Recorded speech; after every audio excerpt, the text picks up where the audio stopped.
Hi everybody, welcome back to the channel. I'm Brad from Lone Wolf. Yesterday I posed a question saying what was the connection, or what could you do with a can, a drinks can, and a warm cup of tea? Well, the answer, quite simply, is you can make stoves from the cans. Now in front of me here, I've got four of the varieties that I use and that I've made. There are, I'm not going to say hundreds, but there are several different varieties of these beer can, coke can stoves, ultra lightweight stoves out there. Certainly none of them are original designed by me. I got these all off the internet, things like that. But I'm going to show you how to make them today, or make these four. Like I say, there's several different varieties out there. Now all four of these, and all of these actually, run off of this methylated spirits, or denatured alcohol as some countries call it. It is purple in the UK. Some countries it's green, other countries I'm pretty sure I've seen it red as well. But like I say, in the UK it's generally purple. Lightweight. The only problem is with these stoves, they are very, very slow burning, as all methylated spirits or alcohol fueled stoves are. Denatured alcohol fueled stoves are. Right, so there's two different varieties, as you probably saw on there. There's that one. Now I call these toucan stoves, or toucan stoves, because they're to make them they require two cans, the basis of two cans. And then you've got this variety, which only requires one can. So depending on which one you want to build, you will need some tools, and you will need some different bits and pieces. First of all, depending on which one you're going to make, you'll either need one or two cans. Okay, I've actually got 8 here, so I can make all the different varieties that I need. You will need a knife, a very, very sharp knife. This is obviously a craft knife. You will need a couple of blocks of wood of different heights. They don't have to be this long, but they happen to be the ones I have. So this one's about 2 inches long. This one at the back here, this one at the front is about 1 inch. Okay, and we are going to use the heights for that, to make them. And then last but not least, it's not a necessity, but it does help quite a lot, and that is a tin opener. Now I'll show you why in a minute. Like I say, it's not necessary, it helps. So first things first, I'm going to show you the easier of the two designs to make, or the 4 designs to make, which is going to be this one. Now this one, when you look at it, looks like a proper Trangia stove, and it kind of is. It is kind of based off of a standard Trangia stove. Now it does come apart, as you can see. I've got the top half there and the bottom half there. Fits together. You can make them strong enough to stand on. This one I'm not going to risk it though, but you can supposedly make it strong enough to stand on. I'm not going to try though. So to make this one, all it requires is 1 can. As you can see, as you probably tell already, I am indoors. The reason I'm indoors is because it is absolutely hurtling it down with rain outside, and really I kind of don't want to get wet while I'm doing this one, and it will obviously compromise the stoves. Anyway, carry on. So first thing we're going to do is we are going to extend the knife out as far as we can, so it looks like that. And the reason we're going to do that is because we're going to hold the blade on top of the wood, on top of the piece of wood like this. We're going to take the can, let's see if I can get it into view a bit better, and then we're going to use the edge and we're just going to score around. Not going to put too much pressure on the can. We're not going to push it in too quick because we want the knife to do the work. We want nice clean edges. Obviously ragged edges could end up leading to personal injuries. So we just want a nice gentle action as we go around. Obviously increasing the pressure just ever so slightly so that we start cutting through the aluminium of the can. We'll get to a point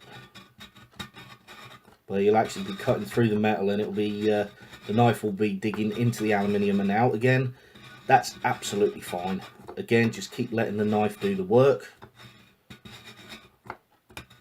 Don't, like I say, don't be tempted to push in and start cutting the metal, because that generally ends up with ragged edges. Obviously you can file it down afterwards, but we don't really want to do that, not if we can help it. Okay, so I can tell this has started to just started to cut through the metal here. Now there is a way to speed up this process. In fact, not speed up the process. You get to a point where if you carry on doing this method, you're just going to start tearing the metal as usual. As I said,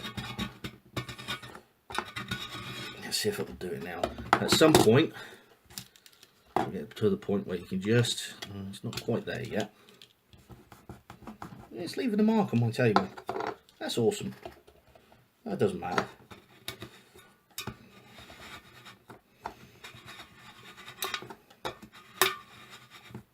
That clinking you can hear, that's the metal just starting to split there.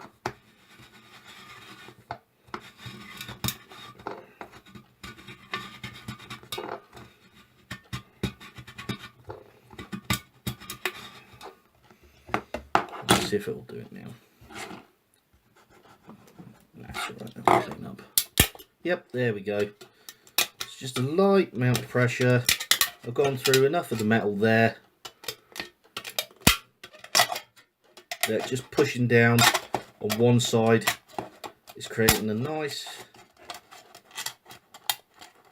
little split, and obviously remains of the beverage inside is on there, so I'm just gonna grab something to mop that up with.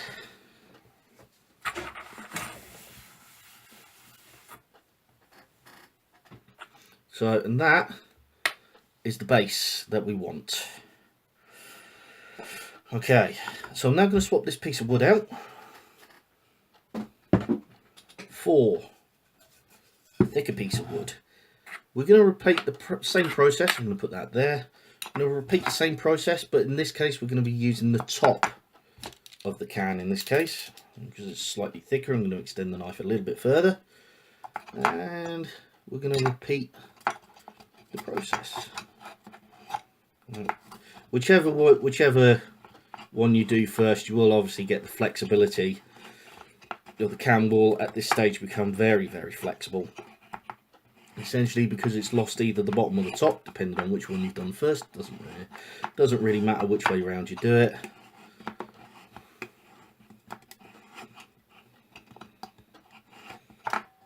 And again, you just repeat the process, just going around nice and slowly, making sure you score the metal. Occasionally it will come off and you just got to reset it. If you find that the can keeps springing up like that because of the tab, take the tab off, but keep hold of it. Keep hold of the tab, because there's something else we can do with the tab that I'll show you. There's a few things we can do with the tab that I'll show you in a later video. Just mop up that Coca-Cola there. And carry on. Holding it down at the bottom is obviously a lot easier. There's a little bit of strength there, a little bit more strength there.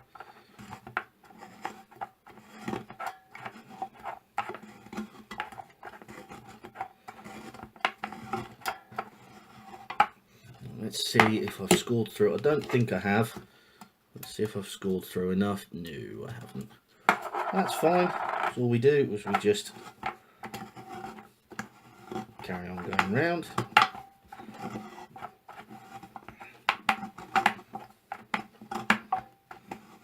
Again, just letting the knife do the work. Ooh, just got caught up there for a second.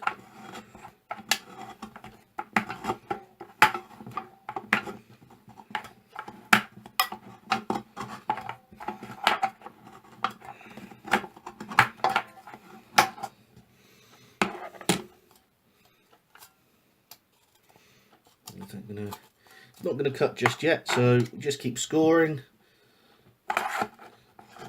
I'll probably put a timestamp in the description where we finally get through this. But I'm just going to keep recording to show you that I'm not cheating. There we go. Maybe I won't bother with that timestamp because the knife has literally just started cutting through. Is it going to do my favourite trick? Just split. Yeah, there we go. There we go.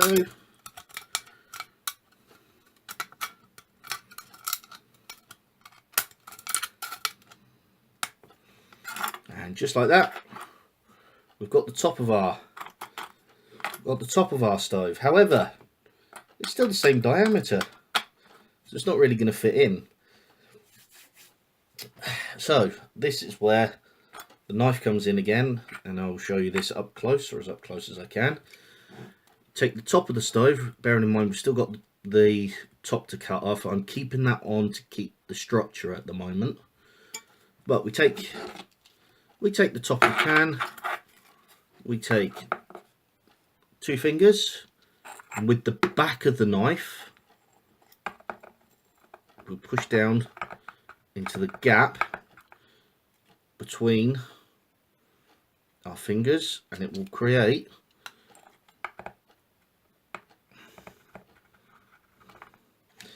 a nice little ridge line. I'm not sure if you can see that there. There you go. It creates a nice little ridge line. You'll see it's easier when it's here, but you can see creates that nice little ridge line right there. And then do the same thing. We use this line as a mark for our finger. We do the same thing right there. And we do that all the way round.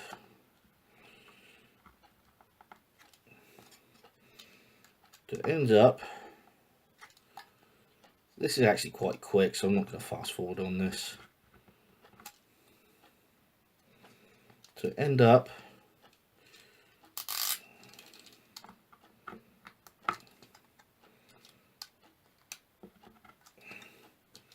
with something that looks like that. So you can see how it's all nice and wavy. And the great advantage to this now is there's the base, there's the top, a little bit of manipulation.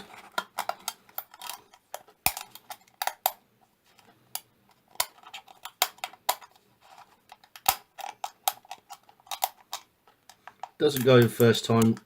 You might need to go back and just make the ridges a little bit deeper or create another couple. But and it goes like that, and that is almost a fully created stove. As you can see, those ridges create gaps for the fuel to flow through.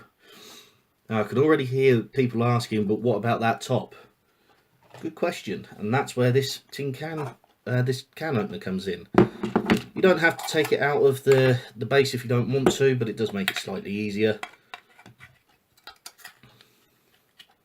What you do, can opener goes on, pushes through as normal. and then you undo it. And you get a nice clean edge like that. This I've got no use for, but I'm going to keep it because I'm sure I'll find something for it, a use for it. Again, just pop that together.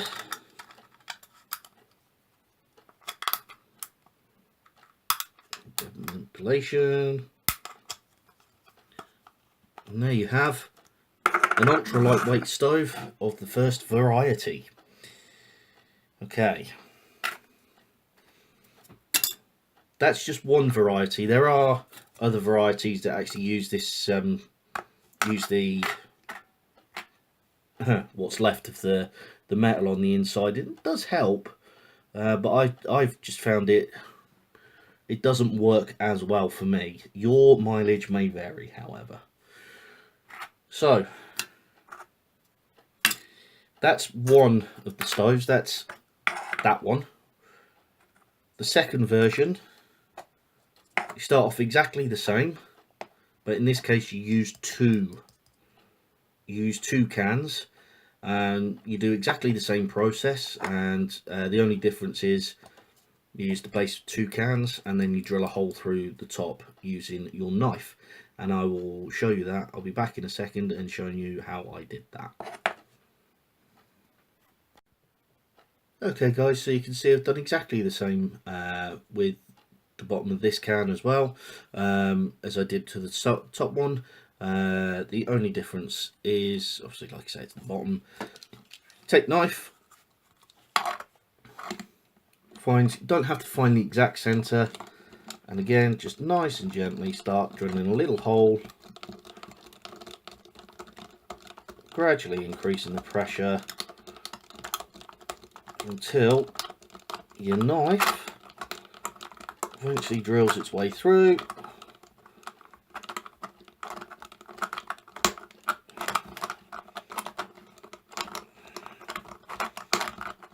You need to create a fairly large hole.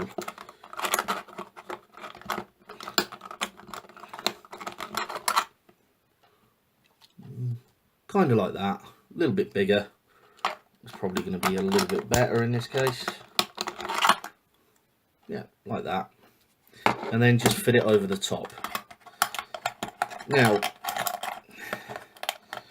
there is a word of warning with this stove as opposed to the other stove. When you come to fire this one up, make sure you have your pot already on top, and I'll give you a visual demonstration as to why at the end of this video. Okay, so that's 2 different types of stoves. Now we are going to move on to these type of stoves. I'm going to do something slightly different with this one. The base of these ones is exactly the same. It only uses the 1 piece of wood as the measuring guide, which is that one, but it's the tops that are different.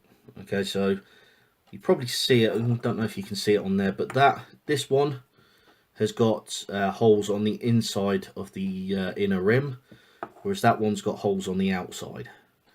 You also notice that the holes on this one almost go up and down in a wave pattern. There is a reason for that. I'll come on to that when I come to create the top of these ones. Okay, so we're going to start off with that one.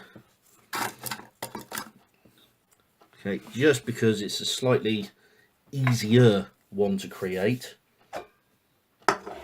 Again, starting off with good old can. Extend the knife out and start scoring around again.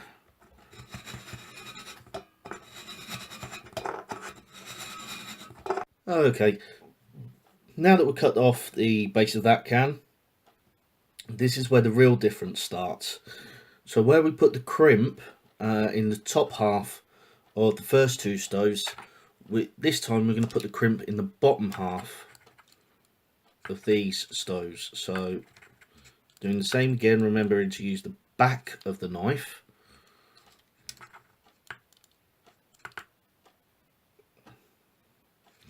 Just create that crimp. The crimp on these will obviously be a lot smaller, so they need to be slightly deeper, as deep as you can get them. And again, using that finger space, and remembering to always use the back of the knife. Never use the blade, for the obvious reason you'll end up cutting yourself, or you'll end up cutting the metal. If you end up cutting the metal, it's not too bad because you just start again. Get yourself another can, start again.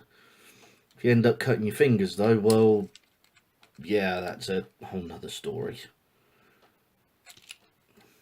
And I can't be held responsible. So I've told you enough times to use the back of the blade.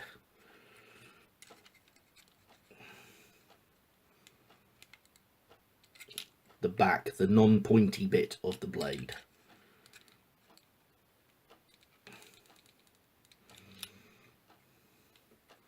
That's it. As you can see, it doesn't create as much of a crimp, but it creates enough. So this is the bottom part of the stove, and that will be important in a minute. I'll be back in a second with the top half, and I'll show you how these two go together. Okay, before moving on, regardless of whether you use the internal jets or the external jets, it's always a good idea to put the jets on now while the second can is still in this form, as it's rigid and it's not going to flex. It's not going to cause many problems. So again, just like with the other one, take your knife right in the center of the Coke can,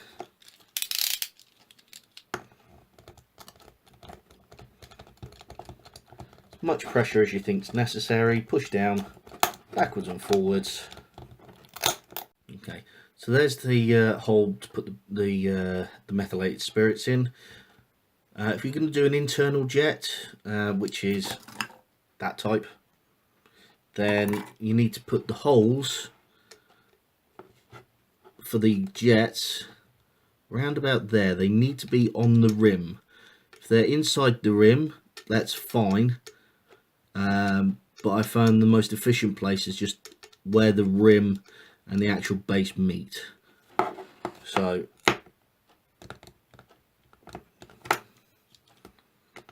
again, same thing, find your place, just start working backwards and forwards nice and slowly to create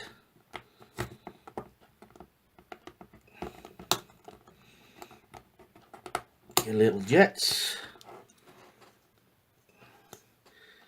These craft knives appear to be a little bit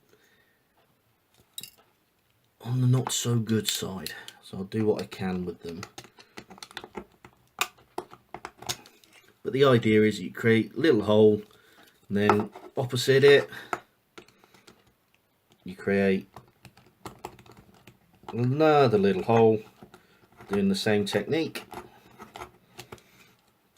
until you get a total of 8 normally. So I'll be back in a second when I've created all 8. So there you go. I've created the 8 holes as equal distant parts I can get them. Obviously this isn't machine made, so it's not going to be completely accurate. What you need to do from this stage is then, using the same piece of wood that you cut the bottom from, you now need to cut the top from. Okay, so we've got the bottom of this stove, the bottom of this can now, and we've got the bottom of this can, and as with the others, they do fit together. Might take a little bit of persuasion, but they will go together. Okay, so I've now got it to the point where I can actually just slide these two halves together, like so, and push them down. That now forms quite a tight fit and will be useful as a stove. There are certain things you can do to improve these stoves, and I'll come on to them towards the end of the video. But that is the toucan stove with internal jets. I personally like this version simply because with all the flames going inwards, it makes it a little bit more efficient, just a little bit. Okay, so this is the toucan stove with the jets on the outside. When you're putting the jets on these ones, and I'll show you in a minute, when you're putting the jets on these ones, you have to be careful where they're going, and you have to be very careful how much pressure you put on the knife, otherwise you can end up causing a slit and needing to start again. The reason that the jets are, you've got some that are down lower down and some that are higher up, we have found through experimentation that this is the best way to get the oxygen flowing in and the fuel flowing out at a nice even rate, without without actually suffocating the or snuffing out the flame. This stove is good in that you don't need to carry anything else with you, unlike this one. Let's use the one I just made. Unlike this one, where you have to have something to hold your pot above the flame, otherwise obviously that creates an airtight seal and it will snuff out the flame. That's the major difference between these two. This one, however, to start it up properly, requires some sort of priming pan. Otherwise, it doesn't flow. It doesn't start properly. The best place to put the jets on these stoves is where the shoulder is of the can.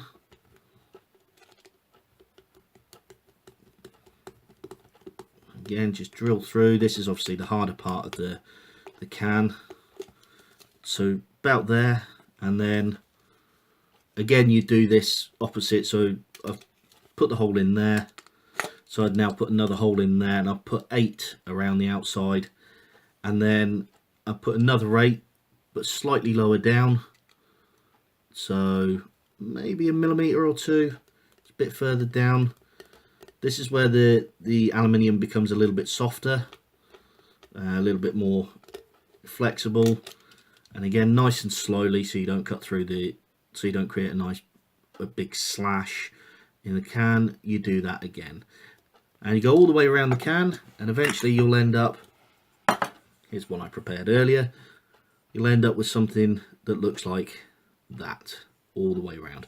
Now again, these aren't perfect. Remember, this is just being created with a craft knife, not a machine, not machined at all or anything like that. Obviously, if you have access to proper tools and things, you can make these look fantastic. And obviously, they don't have any burrs, and the holes are all nice and the same size and everything. But that is basically it in terms of creating the various different versions of the cans, the beer can, 2 can stoves. I will give these all a brief firing so you can see what they look like. Obviously I am indoors, so I'm not going to be putting a lot of fuel in them, but I'll be putting enough in just so you can see what they look like when they're fired up, and I'll do them one at a time. Okay, so I'll be back in a minute with the first stove. Okay, so before I fire these up, I will state that there are things that a lot of other people do to improve the quality of these and the burn time and everything else. One of them is to put a wick on the inside, cardboard, fiberglass, something like that, fiberglass insulation, something like that, and that's absolutely not a problem. It does mean these burn longer, generally a little bit hotter as well. So if you want to go ahead and do that, that's not a problem. I'm just showing you the basic way of building some of these. Now this is the single can stove with the large opening on the top. So I took the top off, as it were. I'm not going to be burning these for very long, just enough to show you what they look like. Like I say, I am indoors as well, so I don't particularly want the fumes hanging around too long. The window is open, and I will be leaving it a few minutes between each of these burns. So, and obviously meths, when you first light it, well, not in this case, but usually when you first light methylated spirits, it burns with a clear flame, so you can't see it. Okay, so you can see how the flame comes out of the bottom half of the stove there. Okay, normally these burn for about 15 minutes, depending on how much fuel you put in, of course. So and this one will go out. This one will take about 5 minutes to burn out. So obviously I'm going to stop the camera there, let it burn out, and then move on to the next one. Okay, the one thing I did forget to mention with this stove is because of the way it's designed, you can take your pot and put it on top and it will still burn. Okay, that's the way it's designed. Now there is some water in that pot, so it's not going to burn or anything like that. Just let that boil out, burn out, and then we'll move on to the next stove. Okay, so the next stove I'm going to show you is the toucan stove with the internal jets. Now these ones are sometimes called penny stoves, and there's a reason for that. Once you've got the methylated spirits lit, you actually have to cover the center hole with a penny or some other type of metal disc to stop the flame coming up the middle. These also require a priming pan, which in this case is just the bottom of a tin can that I've cut off. Pop it on the inside. Obviously it would help would help if I put some meths on first.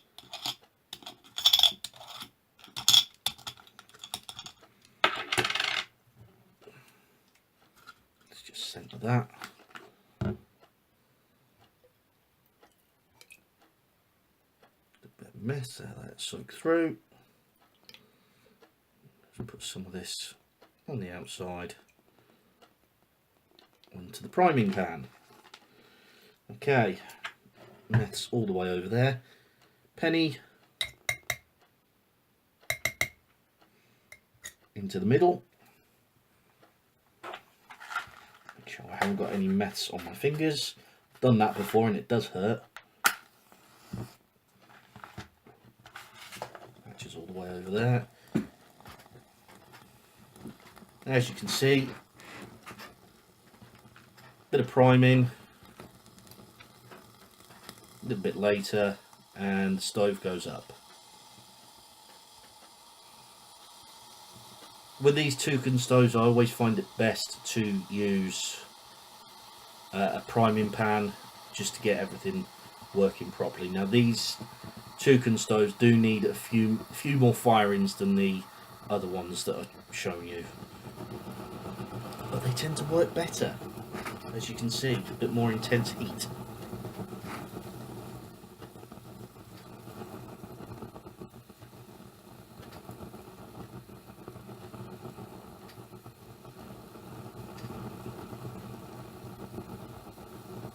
That'll soon settle in.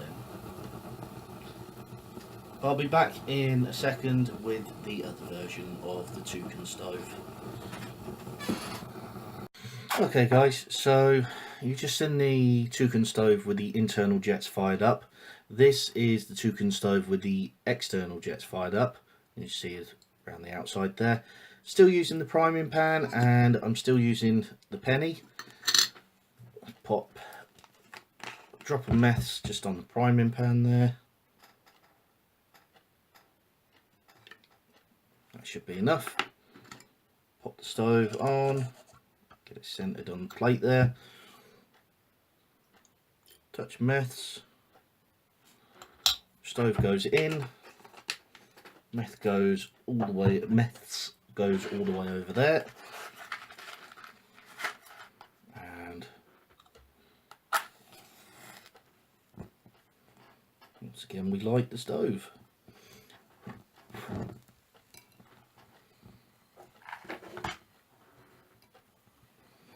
And again, it just needs a little bit of priming. As it warms up, the meths on the inside turns a bit more to fumes, and then it will start coming out the side there.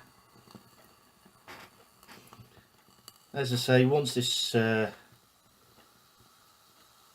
one's primed and firing properly, which it's about to do, I can hear the meth starting to boil there. There you go. The advantage with this one, as opposed to the internal jets, is you can pop your put your pot straight on there, which I haven't done because I wanted to show. I want you to see how well this one fires up. Okay, so and again, once the priming pan's empty, this will settle. These stove will settle down into a nice burn rate, and you've got a nice little stove going there. So I'm going to let this one burn out, and then I'll move on to the last one, which was the toucan stove, but done in the same way as the first one, but with the closed off lid. And I'll be doing that one outside because I want to burn that one up a couple of times, and you'll see why. I'll be back in a second, guys. Okay guys, so I've moved outside to light up the last one. This is the toucan stove with the closed lid at the top. The reason I've done this is basically to show you why, if you're going to use this one, before you light up the stove, you have to put your pot on top before you light it. Let's try that one again. The match was knocked out my hand.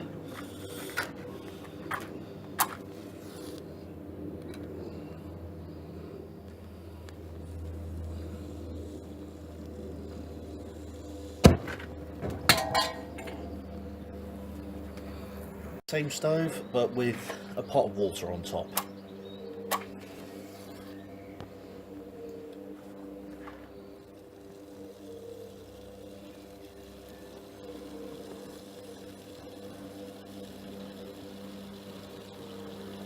Because of the extra weight on top, obviously nothing can happen. Okay, so if you're going to make that stove, remember you either make it with the by cutting the top of the can off, or before you light it, put a pot of water on top so it's got too much weight to push off. Okay. Okay, so you've seen me make pretty much all of these. You've seen at least one firing of each of these stoves as well. In conclusion, if you aren't going to make these stoves, just remember a few safety rules. Obviously, with this particular one, put a pot on top before you light it, otherwise you'll have a little rocket. Always remember what you're doing. These are stoves that you are using a naked flame, so remember where you're going to be lighting them. There are ways of making these better, last longer, burn hotter. I haven't shown that in this video. There are other videos out there that will show you that. But if you are planning on making one of these, have fun, be safe, and I will catch you in the next video. Bye.